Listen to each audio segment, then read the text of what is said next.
Nous sommes là face à un tournant décisif au niveau de la crise dans la partie est de la République démocratique du Congo. L'Angola fait le blackout, l'Angola jette l'éponge, l'Angola claque la porte. Comment est-ce que, professeur Pini Sassaï, vous avez accueilli la renonciation de l'Angola au poste le poste de médiateur de la crise dans l'est de la RDC? Mais c'est fort triste pour ma part, hein, que l'Angola, qui a joué ce rôle-là de médiateur depuis fort longtemps, chez qui les deux parties, notamment le président Tshisekedi et le président Kagame, sont allés régulièrement, aujourd'hui puissent se retirer de travail ou de la mission qui lui a été confiée, celle de réunir les parties en conflit et d'essayer de trouver une solution à la crise. L'Angola joue ce rôle depuis des années à côté du Congo et a toujours été effectivement du côté du peuple congolais.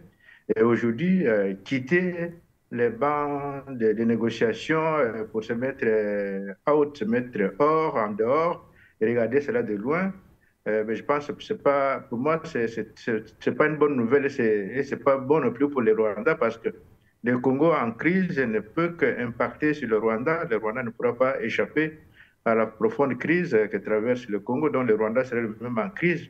Le Rwanda, pour moi, a toutes les raisons de rester partie prenante pour qu'on puisse trouver une solution à cette crise du Congo et ne pas laisser les choses pourrir parce que peut-être il y a des mains des maires qui veulent ça et qui veulent pousser à cela pour des raisons peut-être que nous ignorons, enfin, on n'ignore pas, mais peut-être des raisons pour lesquelles la crise s'enlise et que le Congo ne puisse pas s'en sortir, que le Congo reste, que le Congo reste englué dans cette crise et finalement que le Congo disparaisse. Finalement, si le Congo disparaît, mais l'Angola ne pourra pas résister. L'Angola aussi disparaîtra. Et bien que nous l'avons déjà dit ici sur ce plateau plusieurs fois, que l'Angola, si le Congo disparaît, comme cela se profile à l'horizon, l'Angola disparaîtra également. Et bien d'autres États tout autour du Congo vont disparaître. L'Afrique va être totalement déstabilisée. Donc je crois que par rapport à ça, et maintenant l'Angola a une mission importante, et c'est elle quand même qui dirige l'Union africaine. Et donc, elle est un peu comme les grands frères maintenant dans cette marche de l'Afrique. En ce moment ici, elle est à la tête de l'Afrique. Donc, comment voulez-vous que quelqu'un qui est à la tête de l'Afrique, alors que l'Afrique, du côté du Congo, du côté de l'Afrique, les grands lacs a de sérieuses difficultés, qu'il puisse dire non, moi je me mets out parce que j'ai tous des problèmes. C'est vrai qu'on ne l'a pas entendu. Et là, elle a raison de dire qu'on ne l'a pas entendu parce que ni le M23 ni le gouvernement du Congo, en fait, n'ont été, pour ainsi dire, sérieux vis-à-vis de l'Angola. Le mouvement de M23 qui, depuis longtemps, réclamait à corps et à cri de pourparlers directs avec le gouvernement congolais, a refusé purement simplement de venir quand ce mouvement a été invité à Luanda. Il n'est pas venu, disant, prétextant que l'Angola n'a pas été chez lui, n'a pas été à Goma, ne l'a pas pris tellement au sérieux, a simplement fait un communiqué presque là en juin à venir, pour cela qu'il ne pouvait pas venir.